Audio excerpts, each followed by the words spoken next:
akan beri kekuatan baru. Dan terbang di awan bersamamu dalam kemuliaan. Shalom, bagaimana kabarnya hari ini? Harapan kami kita semua sehat, tetap semangat di dalam Tuhan. Kita berada dalam renungan Gereja Protestan Injili Nusantara, Jemaat Kasih Karunia, supaya menjadi berkat bagi kita. Shalom Bapak Ibu, Saudara yang dikasihi Tuhan. Pada saat ini kita akan merenungkan kebenaran firman Tuhan. Namun sebelumnya, mari kita tunduk kepala, kita berdoa. Bapa di sorga, Bapa yang kami kenal dalam nama Yesus Kristus, pada saat ini kami akan merenungkan kebenaran firman Tuhan. Berikan kami pengertian, berikan kami pencerahan, berikan kami kekuatan daripada Tuhan untuk memahami, untuk mengerti firman Tuhan yang menjadi dasar, yang menjadi pengharapan, yang menjadi kekuatan bagi kami, untuk kami terus percaya bahwa Engkau Allah yang memimpin, Engkau Allah yang memelihara hidup kami sampai pada saat ini. Terima kasih Tuhan, demi Yesus Kristus kami sudah berdoa. Amin. Bapak Ibu, Saudara yang dikasihi Tuhan dan yang mengasihi Tuhan, pada saat ini mari kita buka firman Tuhan terdapat dalam Efesus pasal 1 ayat yang ke-15 sampai ayat yang ke-23. Efesus pasal 1 ayat 15 sampai 23. Saya akan membacakan ayat yang ke-17 yang menjadi pokok pembahasan kita, ayat yang ke-17. Saya akan bacakan, Bapak Ibu mendengarkan dan memperhatikan kebenaran firman Tuhan. Dan minta kepada Allah dan meminta kepada Allah Tuhan kita Yesus Kristus, yaitu Bapa yang mulia itu, supaya Ia memberikan kepadamu roh hikmat dan wahyu untuk mengenal Dia dengan benar.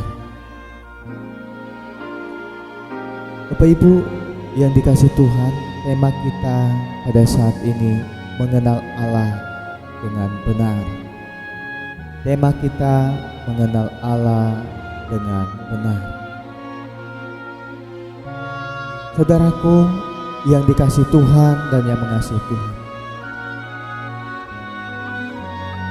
siapa yang kita doakan dalam doa syafaat kita?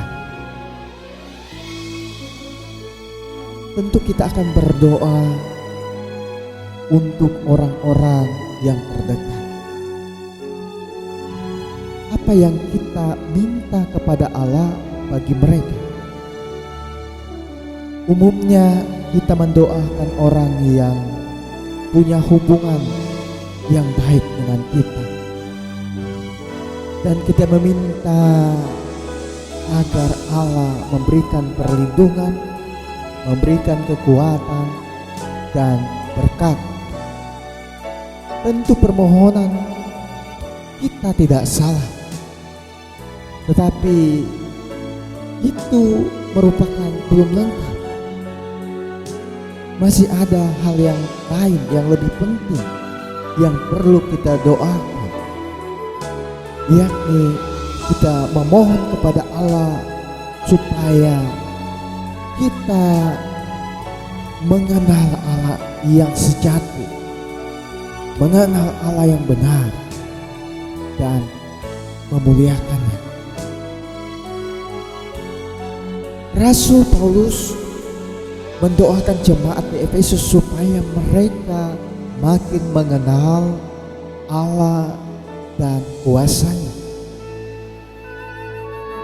Mengenal di sini bukan saja mengetahui tentang Allah secara rasio, secara pikiran kita. Misalnya Allah itu baik, Allah itu maha kuasa, maha pengasih. Tetapi melainkan juga kita harus mengalami bahwa Allah itu secara pribadi yang memberikan kuasa, yang memberikan kasih-Nya kepada kita. Karena itu Bapak Ibu Saudaraku yang dikasihi Tuhan dan yang mengasihi Tuhan, kita harus memahami aspek pengenalan Allah yang benar. Yaitu ada dua aspek bagaimana kita mengenal Allah secara benar. Yang pertama, aspek hubungan kita. Yang pertama, aspek hubungan kita. Kita harus menyediakan waktu khusus dan rutin untuk menjalin hubungan kita dengan Tuhan. Melalui sikap hidup kita saat teduh, waktu memuji Dia, ada waktu kita memuji Tuhan, ada waktu kita membaca Alkitab, firman Tuhan yang hidup. Merenungkan firman Tuhan merupakan dasar, merupakan iman yang harus kita pupuk supaya tumbuh, supaya subur dan berbuah seperti pohon yang ditanam di tepi aliran air, yang menghasilkan buah pada musim, dan memelihara doa-doa kita pribadi dengan Tuhan. Dan yang kedua,